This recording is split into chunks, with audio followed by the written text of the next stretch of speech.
नमस्कार दोस्तों, स्वागत है आपका आज के मुख्य समाचार में, जिसमें सबसे पहली और बड़ी खबर में आपको बताएंगे कि प्रियंका गांधी ने झारखंड के लोगों को बीजेपी के मंसूबे से किया आगाह, कहा संविधान बदलने पर तुली है मोदी सरकार। दूसरी खबर में जिक्र होगा कि किसान आंदोलन को लेकर जहां पर मोदी सरकार ने किया इसको अनदेखा, अब पंजाब और हरियाणा में किसानों से एमएसपी छीनने की बात कह रहे हैं। कांग्रेस नेता ने बीजेपी को घेरा। तीसरी खबर में आपको बताएंगे कि यूपी की 31 सीटों पर टिकी दिल्ली की सत्ता उलटफेर हुआ तो बिगड़ जाएगा बीजेपी का खेल। खबर में आगे जिक्र होगा कि लोकसभा चुनाव 2024 अशोक गहलोत ने कर दी सबसे बड़ी भविष्यवाणी और कहा कि बीजेपी की सीटें 200 से भी कम आ रही हैं। और इसके साथ आपको बताएंगे कि अखिलेश यादव को मिला राजा भैया का साथ, पूर्वांचल में कितना होगा असर, ये आपको बताएंगे दोस्तों। इसी प्रकार की तमाम बड़ी खबरें लेके आए हैं, लेकिन उससे पहले अगर आपको भी ऐसा लगता है कि 2024 के लोकसभा चुनाव में बीजेपी को लग रहा है बड़ा झटका, तो वीडियो कीजिए लाइक और चैनल को सब्सक्राइब करके बेल आइकन दबाकर कमेंट में लिखे जय हिंद। रुक करते हैं सबसे पहली और बड़ी खबर की तरफ। प्रियंका गांधी ने झारखंड के लोगों को बीजेपी के मंसूबे से किया आगाह, कहा संविधान बदलने पर तुली है मोदी सरकार। जी हां दोस्तों, कांग्रेस नेता प्रियंका गांधी ने बुधवार को आरोप लगाया कि बीजेपी नीति केंद्र सरकार संविधान को बदलने पर तुली हुई है और उसने पिछले 10 वर्षों में संसद और न्यायपालिका जैसी संस्थाओं को कमजोर किया है। प्रियंका गांधी ने गोड्डा और रांची में चुनावी रैली को संबोधित करते हुए यह भी दावा किया कि केंद्र की नीतियों का विरोध करने वाले सभी लोगों को प्रताड़ित किया जा रहा है। कांग्रेस नेता ने कहा कि यदि वो दोबारा सत्ता में आते हैं तो संविधान बदल देंगे और आरक्षण में कटौती करेंगे। उन्होंने पिछले 10 वर्ष में लोकतंत्र के साथ साथ संसद और न्यायपालिका जैसी संस्थाओं को भी कमजोर कर दिया है। उन्होंने दावा किया कि भारतीय प्रबंधन संस्था यानी कि IIM, भारतीय प्रौद्योगिकी संस्था यानी कि IIT, भारतीय अंतरिक्ष अनुसंधान संगठन यानी कि ISRO, रक्षा अनुसंधान और विकास संगठन यानी कि DRDO और अखिल भारतीय आयुर्विज्ञान संस्था यानी कि एम्स जैसे देश के सभी प्रमुख संस्थान कांग्रेस की ही देन है। वहीं प्रियंका गांधी ने कहा कि भाजपा सरकार से विभिन्न कांग्रेस की नीतियों का उद्देश्य आदिवासियों के अधिकारों को मजबूत करना है। उन्होंने कहा कि प्रधानमंत्री नरेंद्र मोदी ने झूठे मामले में झारखंड के पूर्व मुख्यमंत्री हेमंत सोरेन को जेल भिजवा दिया है। उनकी पत्नी कल्पना सोरेन शेरनी की तरह लड़ रही हैं और पहले कानून बनाने के लिए संसद में बहस होती थी, लेकिन अब वो यानी कि बीजेपी नेता विपक्ष पर ही हमला करते हैं। उन्होंने ये भी दावा किया कि प्रधानमंत्री ने कोविड टीके बनाने वाली एक कंपनी से 52 करोड़ रुपए का चंदा लिया। उन्होंने कहा कि ये टीका अब लोगों के शरीर में दुष्प्रभाव पैदा कर रहा है। कई लोगों की जिम में कसरत करते हुए या काम के दौरान अचानक मौत हो गई। प्रियंका गांधी ने कहा कि बीजेपी ने हेमंत सोरेन को सलाखों के पीछे डालकर सोचा था कि वो आसानी से आगे बढ़ जाएगी, लेकिन इसके बजाय आदिवासी मजबूत होकर उभरे हैं और बीजेपी को उसकी आदिवासी विरोधी नीतियों के लिए चुनौती दे रहे हैं। रुक करते हैं अगली ब्रेकिंग न्यूज की तरफ। किसान आंदोलन को मोदी सरकार ने किया अनदेखा, अब पंजाब और हरियाणा में किसानों से एमएसपी छीनने की बात कह रहे हैं। जी हां दोस्तों, प्रधानमंत्री नरेंद्र मोदी हरियाणा और पंजाब में एक रैली को संबोधित करेंगे और इससे पहले कांग्रेस ने पीएम मोदी पर हमला बोला है। कांग्रेस महासचिव जयराम रमेश ने कई सवाल पूछे हैं। उन्होंने कहा है कि पिछले 5 साल से लगातार हरियाणा, पंजाब और उत्तर प्रदेश के किसानों के आंदोलन को मोदी सरकार ने अनदेखा किया है। किसानों पर अत्याचार किए गए हैं और वो पंजाब और हरियाणा के किसानों को पराली जलाने पर एमएसपी छीनने की बात कर रहे हैं। कांग्रेस पार्टी इस नीति का पुरजोर विरोध करती है। दोस्तों, आने वाली इंडिया गठबंधन की सरकार के लिए किसान न्याय सर्वोच्च प्राथमिकता होगी। रुक करते हैं अगली ब्रेकिंग न्यूज की तरफ। यूपी की 31 सीटों पर टिकी दिल्ली की सत्ता उलटफेर हुआ तो बिगड़ जाएगा बीजेपी का खेल। जी हां दोस्तों, सियासत में एक कहावत है कि दिल्ली की सत्ता का रास्ता उत्तर प्रदेश से होकर गुजरता है और ये बात कहने के पीछे मजबूत तर्क है कि देश की सबसे ज्यादा 80 सीटें उत्तर प्रदेश से हैं। पंडित जवाहरलाल नेहरू ने इंदिरा गांधी, अटल बिहारी वाजपेयी और नरेंद्र मोदी तक यूपी से ही जीतकर प्रधानमंत्री बने और यही वजह है कि लोकसभा चुनाव में बीजेपी नेतृत्व वाले एनडीए और कांग्रेस की अगुवाई वाले इंडिया गठबंधन दोनों ने ही उत्तर प्रदेश में पूरी ताकत झोंक रखी है। यूपी में इस बार कांटे का मुकाबला माना जा रहा है और सूबे में 2.5 दर्जन लोकसभा सीटें ऐसी हैं जिस पर देश की सत्ता टिकी हुई है। इन सीटों पर कुछ वोटों के उलटफेर से 2024 के चुनाव का सियासी गणित बीजेपी का गड़बड़ा सकता है। उत्तर प्रदेश की 80 लोकसभा सीटों में से 31 सीटें ऐसी हैं जिन पर 2019 के चुनाव में जीत हार का मार्जिन 1 लाख या फिर उससे कम वोटों का था और इन सीटों पर कुछ वोट के इधर से उधर होने से सारा गणित बिगड़ सकता है, क्योंकि लोकसभा चुनाव में 1 लाख वोट का मार्जिन बहुत ज्यादा नहीं होता। यूपी में एनडीए बनाम इंडिया गठबंधन के बीच सीधी लड़ाई होती नजर आ रही है। ऐसे में बसपा प्रमुख मायावती लोकसभा चुनाव में त्रिकोणिया बनाने की कवायद में है, लेकिन कामयाबी होती नहीं दिख रही है।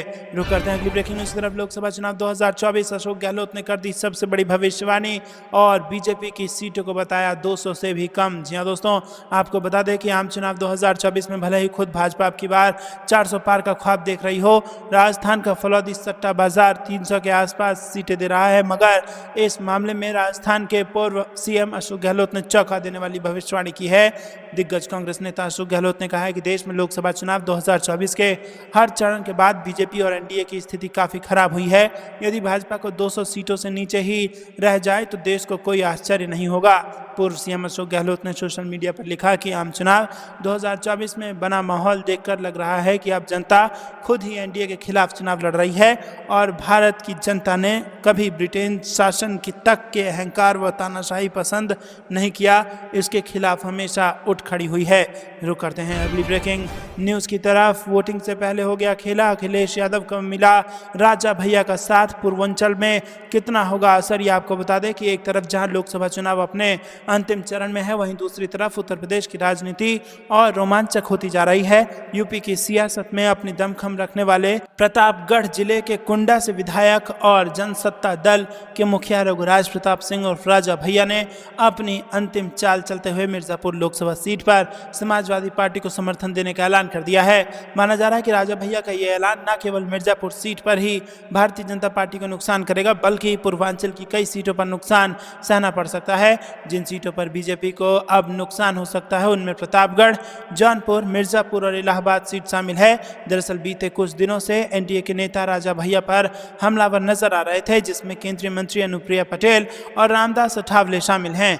अनुप्रिया पटेल ने कौशाम्बी और प्रतापगढ़ में चुनाव प्रचार करते हुए राजा भैया पर हमला बोला था। उन्होंने कहा था कि कुछ लोग कुंडा को अपनी जागीर समझते हैं और ये सुनहरा मौका है उन्हें सबक सिखाने का। तो दोस्तों, आपको क्या कुछ लगता है कमेंट में जरूर बताइए। वीडियो को लाइक नहीं किया तो लाइक जरूर कीजिएगा और चैनल को सब्सक्राइब करके बेल आइकन जरूर दबाइएगा। इसी के साथ दोस्तों, अभी खबर में बने रहिए, आपको पब्लिक रिएक्शन जनता के बीच जाके जनता का विचार आपको बता रहे हैं। खबर में बने रहिएगा, वीडियो को जरूर लाइक कीजिएगा।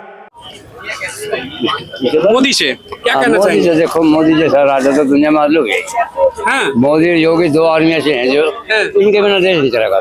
हाँ, हालांकि हम इनके खिलाफ ही रहे, मैंने कहना मैं मोदी का एजेंट नहीं हूँ, हाँ, लेकिन जो आंखों देखी बात है ना, जो इसकी इमेज देश विदेश में है मोदी की, और कहीं नहीं है। अच्छा, हम तो लोग यूपी से हैं। अच्छा, यूपी से है। हाँ हाँ, लेकिन डबल इंजन की सरकार है, बाबा का हम अपने खेत में हमारे पास तो पैसा था, जंगल में भी अपने 12 में सुरक्षित नहीं थे। हाँ, अपने खेतों में जो काम कर रहे थे सुरक्षित नहीं थे, कई बड़ा का बदमाश आ जा अग्राम राजराज भाई। हाँ, योगी ने कमी नहीं छोटी कोई। यूपी में सब बढ़िया कर दिया। बढ़िया बढ़िया से भी बढ़िया। हाँ, यदि योगी को हटा दे मुख्यमंत्री, काम नहीं चला हमारे यूपी का। काम नहीं चलेगा, बिल्कुल भी नहीं और चलेगा। प्रधानमंत्री के रूप में क्या चाहेंगे? किसे? बढ़िया मोदी को, मोदी बढ़िया। दोनों की जोड़ी बढ़िया देश को। अरे हमारे कितनी में योगी दूसरे मुल्कों में बताओ, सऊदी अरब भी वहाँ मंदिर बढ़िया जहाँ को हिंदू का नाम मिलता है यार। सब देश की ना सम्मान करें मोदी को। तो किसान तो यहाँ पर विरोध में उतरे हैं, कह रहे हैं कि भाई मोदी ने ना उसके बात पर विश्वास, ना उसके भाषणों पर विश्वास है। योगी मोदी के ना तो भाषणों पर विश्वास है और ना उसके भाषणों में विश्वास, ना उसके वादे के विश्वास है। आपको विश्वास नहीं है मोदी पे? नहीं विश्वास है, नहीं विश्वास है। हाँ, बोलिए, उत्तर क्या कहें? प्रदेश में ऐसी सड़क बना दी चमकीली, कहीं ऐसे छोटी गड्ढा भी पा जाए। तो ये जो एमएसपी की मांग कर रहे हैं आप लोग, किसानों की जो लड़ाई है, उसमें आखिर मोदी से क्या कहना चाहेंगे? मोदी से कहना चाह रहे कुछ समस्या है।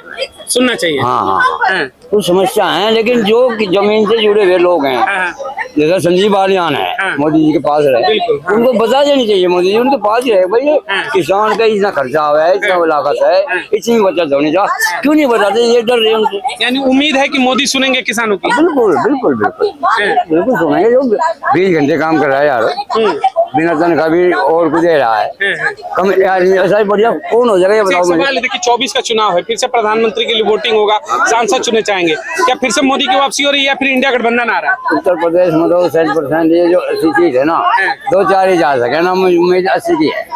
यानी फिर से मोदी की सरकार? बिल्कुल बिल्कुल उत्तर प्रदेश में है। उत्तर प्रदेश में है? हाँ बिल्कुल है।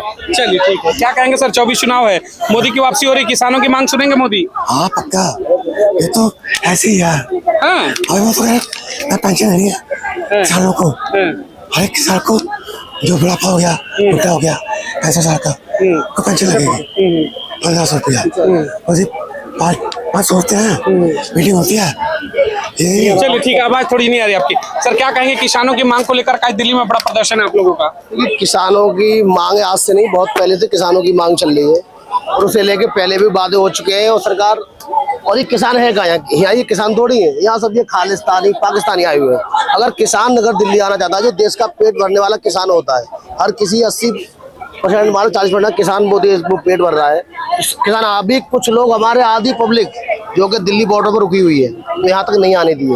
आपने कहा कि ये आदमी, आपने कहा कि किसान नहीं है, खालिस्तानी पाकिस्तानी, ये ऐसा क्यों? नहीं, सरकारी नजर में नहीं है ना, हम तो किसान है। तो सरकार अगर किसान होती सरकार आने क्यों नहीं देती यहाँ पे? अच्छा, सरकार की नजर सरकार ने किसान नहीं है ना। हाँ। सरकार ने देखो यहाँ पे बारिश हुई है, कल एसपी साहब ने बताया था यहाँ बारिश हुई है, तो जो हमारा ग्राउंड लगा हुआ वहाँ पे बारिश हुई है, पर यहाँ पे तो बारिश बिल्कुल हुई नहीं है। अच्छा, बारिश हुई कहाँ बता रहे आप पत्रकार बंधु खुद जाके देखो, वहाँ पानी भरा गया है कि किसान यहाँ नहीं आ पाए, क्योंकि हमारा आधा किसान यहाँ पे आया, आधा किसान यहाँ पे आया ही नहीं है। तो हम तो किसान है, सरकारी नजर में किसान नहीं है। यानी कि मोदी पर विश्वास नहीं है देश के किसानों बिल्कुल का? भैया बिल्कुल नहीं है। अरे उसको खुद का अपना विश्वास है, किसका विश्वास करेगा वो? कह रहे भाई किसानों को 6,000 रुपया दिया, आय दोगुनी करने की बात कर दी। किसकी हो गई? यहाँ इतने किसान है, किसी पूछ के देखो अगर किसकी आय दोगुनी हुई? कोई फर्क नहीं पड़ा भैया, आय दोगुनी हुई है, दोगुनी खत्म हो गई। गाय सांड इतने घूम रहे हैं तो कुछ लेके नहीं आए, आधे वो भी खत्म हो गई। बता क्या किसान पे? किसान बिल्कुल बर्बाद हो गया। बिजली का बिल, तो किसान उससे अगर काम करता है, ट्यूबवेल से भराई करता है, तो 4-8 महीने का बिल होना चाहिए। किसान हमसे 12 महीने का बिल लेती है बिजली का, और हम किसान उससे ज्यादा 6 महीने काम करते हैं बिजली के, जो लाइट पानी सिंचाई होती है, बाकी होती नहीं है। उसके बाद भी अभी सिंचाई का काम चल रहा है, किसी किसान तो मुझे लाइट आई नहीं रही है, सरकार की लाइट है ही नहीं। तो ये सरकार जो है सब तानाशाही रवैया काम करना चाहती है कि देश को बर्बाद सवाल है, देखिए आप लोग बड़ा प्रदर्शन कर रहे हैं बॉर्डर पे, लगातार पुलिस जिस तरीके से कटीले तार, आंसू गैस के गोले, इसको लेकर नाराजगी है कि इतनी सिक्योरिटी क्यों?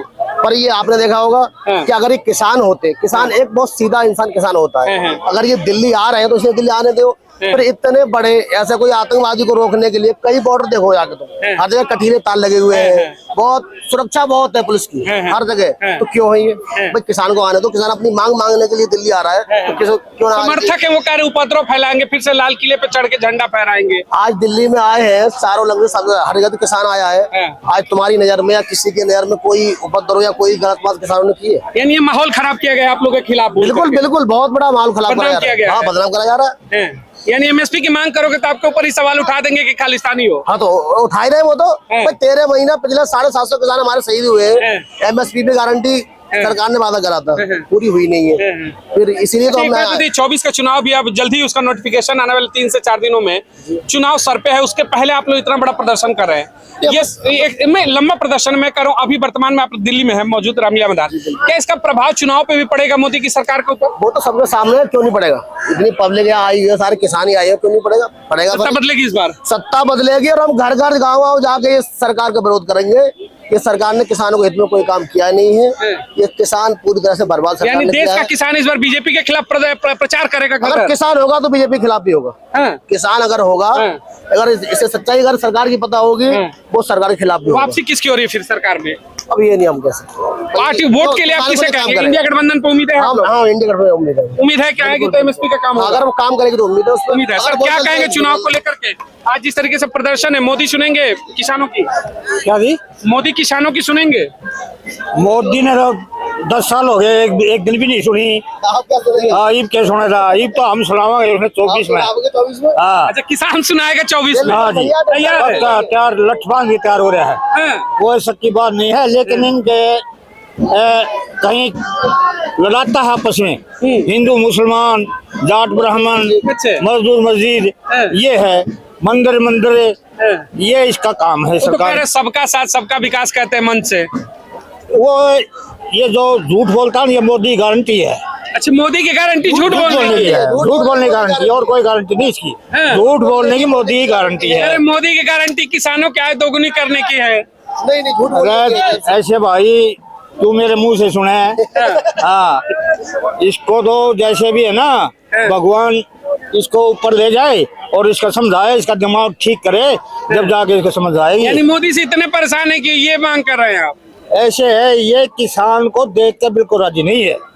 मोदी सरकार ला ले चाहे मोदी ला ले, किसान का 100% विरोधी है और हम फिर इसके मुखर होंगे और क्या करेंगे। वो इसका कह कोई रहे माल भाई किसानों को 6,000 हम ही तो दे रहे हैं महीने का। कहाँ से दे रहे, हम हमारे पैसे हैं, हमें टैक्स भरते हैं, किसान टैक्स भरता है, कर्मचारी टैक्स भरता है, तो पैसा कहाँ से लेता है? ये है कोई इसका बाप का कारखाना है कोई वहाँ से ला के दे देगा आपको? नहीं है, ये झूठ का पुलिंदा है। हमारे पैसे हमको हम नहीं ले रहे हैं, बताओ ये क्या करे। यानी कि चुनाव में इस बार किसान आर पार की मूड में है। बिल्कुल मूड में है भाई, जनता ही पार बसाओगी, इसके पंजे नहीं टकेंगे हम। हाँ, वापसी किसकी हो रही है? कांग्रेस की? किसी के होते हैं इसकी, वो इसको खत्म करके भगवान अल्लाह से प्रार्थना करेंगे इसको माटी छंगवाए इसकी।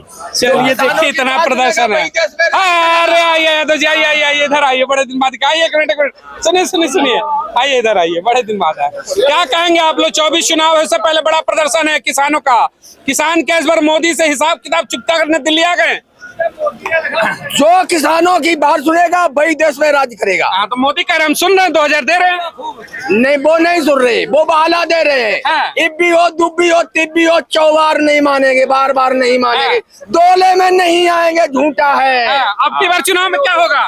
अब की बार चुनाव में क्या होगा? उनको खुद एहसास हो गया होगा क्या होगा। हाँ, उनका नाच पानी सब छूट जाएगा, उनको खुद मालूम, हम पर मत कबाइए। चलिए सर, क्या कहेंगे सर? 24 चुनाव से पहले बड़ा प्रदर्शन है आप लोगों का। ਪ੍ਰਦਰਸ਼ਨ ਦੇ ਸਾਡਾ ਕੀ ਉਹਦਾ ਨਾ ਆਪਣਾ ਮੋਦੀ ਬਾਰੇ ਪੁੱਛਦੇ ਆ ਜੀ। ਮੋਦੀ ਤੇ ਨਹੀਂ ਆਉਣ ਦਿੰਦੇ ਪੰਜਾਬ ਦੇ ਵਿੱਚ।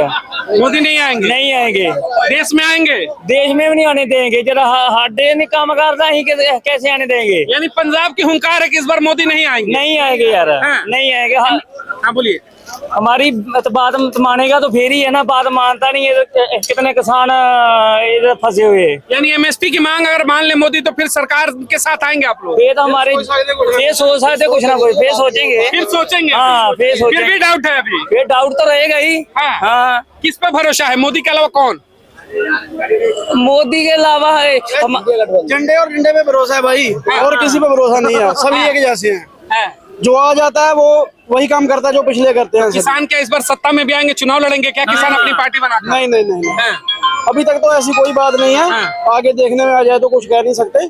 24 चुनाव में क्या मोदी के साथ इस बार किसानों का समर्थन रहेगा या फिर एमएसपी को लेकर के विरोध रहेगा? अब तक तो विरोध की बात ही है, अगर एमएसपी आ जाता है तो तब देखी जाएगी। तब देखी जाएगी। लग रहा है कि वो सरकार सुनेगी शायद, देखो अब क्या कह सकते हैं।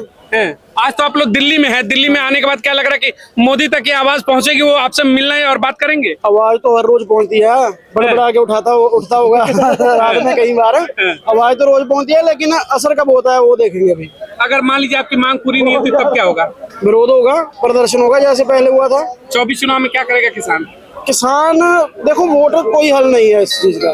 झंडे और जो भी बनेगा उससे काम, इससे झंडे डंडे से करवाना सरकार पड़ेगा। किसी की हम मांग होगी झंडे और डंडे से। झंडे और डंडे से लड़ाई हुकूमत की होगी अपने और हक की। हाँ, हक की लड़ाई। कह रहे भाई सरकार किसी को झंडे डंडे से, सवाल तो सबसे होगा, कांग्रेस हो बीजेपी हो कोई फर्क नहीं पड़ता। कोई फर्क नहीं पड़ता, सवाल सबसे होगा। सबसे सवाल होगा जो किसानों के खिलाफ चलेगा, उससे सवाल यही होगा। लेकिन इस बार घर घर घूम के विरोध करेंगे बीजेपी का। बिल्कुल घर बहुत ऐसा सरकार ने रोका है। हमारे कार्यकर्ताओं को घर जाके पुलिस ने, सभी हमारे यूपी से आया हूँ मैं, बधाइयों से हूँ, वहाँ जाके मेरे पास भी पुलिस पहुंची थी, कल भी परसों भी रोकने का प्रयास करा है। जो कुछ कार्यकर्ता जो जुड़े हुए लोग हैं वो नहीं आ पाए, जिम्मेदार लोग यहाँ तक आए, तो ऐसा पुलिस ने हमें रोका है। ऐसे हम भी गाँव में अगर ये घर पहुंचेंगे तो हम भी इनको रोकने का काम करेंगे। यानी टीट फाट टैट करने के लिए इस पर तैयार है आप लोग। कहाँ से सर प्रदर्शन में आप लोग क्या कहना चाहेंगे? 24 चुनाव से पहले कुछ कहना चाहेंगे? आप लोग आज बड़े मांग करने के दिल्ली में मौजूद है, क्या कहेंगे सरकार से? ਸਾਨੂੰ ਤਾਂ ਐਮਐਸਪੀ ਮਿਲਣੀ ਚਾਹੀਦੀ ਹਰ ਫਸਲ ਤੇ। ਜੇ ਸਰਕਾਰ ਨਹੀਂ ਦਿੰਦੀ ਤੇ ਅਸੀਂ ਇਹਨਾਂ ਨੂੰ ਆਪਦੇ ਪਿੰਡਾਂ ਚ ਨਹੀਂ ਵੜਦੇ। सरकार कर ये 5 फसलों पर एमएसपी दे रहे हैं, फिलहाल में काम चलाइए 5 साल के लिए, तैयार है? ਪੰਜ ਤੇ ਨਹੀਂ ਸਾਰਿਆਂ ਤੇ ਚਾਹੀਦਾ। सारे पे चाहिए, उम्मीद है कि देगी? ਦੇਣੀ ਪੈਗੀ, ਨਹੀਂ ਤਾਂ ਘਰਾਂ ਨੂੰ ਘੱਲ ਦੇਣਾ। और नहीं मांगे पूरी तो क्या होगा? ਘਰਾਂ ਨੂੰ ਘੱਲਾਂਗੇ ਇਹਨਾਂ ਨੂੰ। चुनाव में क्या होगा? चुनाव में इन्हों का विरोध करेंगे। विरोध होगा। हाँ, इस बार आर पार की तैयारी है। हाँ जी। क्या कहेंगे सर अगर मांग एमएसपी की पूरी नहीं होगी तो?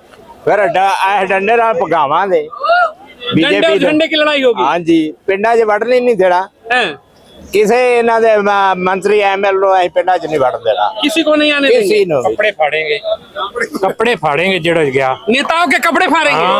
ਕਿਉਂਕਿ ਸਾਰੇ ਇਹਨਾਂ ਦੇ ਮਗਰ ਹੀ ਬੋਲਦੇ ਨੇ। किसान ਦੇ ਬਰਾਬਰ ਹੱਕ ਦੀ ਗੱਲ ਨਹੀਂ ਕਰਦਾ, ਆਪਣੀ ਸੀਟ ਲੈ ਕੇ बैठ ਜਾਂਦੇ ਨੇ। यानी इस बार जो सांसद आएगा वोट मांगने किसी भी पार्टी का, कि केवल भाजपा वाले का कपड़ा फाड़ेंगे? भाजपा वाले कांग्रेस वाले का नहीं फाड़ेंगे? उनको तो हमने पहले निकाला है। अच्छे हाँ यानी जो भाजपा के आएंगे तो उनके कपड़े फाड़ेंगे फाड़ेंगे क्योंकि कांग्रेस वालों ये भाजपा में आए ने लोग हैं, तो वो उन्हें ही खिलौना है हैं। तो उन्हें दी पाड़ने ने उन्हीं पर गुस्सा है आपका? उन्हीं पर। लग रहा है कि सरकार बदलेगी। हाँ बदलेगी। चलिए ठीक। नमस्कार, मैं राहुल राज। 2024 जनता लाइव सर्वे। अगर आप भी हैं महंगाई और बेरोजगारी से परेशान तो हमारे चैनल से जुड़िए, चैनल को सब्सक्राइब करिए, लाइक करिए और कमेंट बॉक्स में जय हिंद जरूर लिखिए। इतना करने से वाकई में आप जेल नहीं जाएंगे, लेकिन हर मुद्दा आपके दरवाजे तक पहुंचेगा।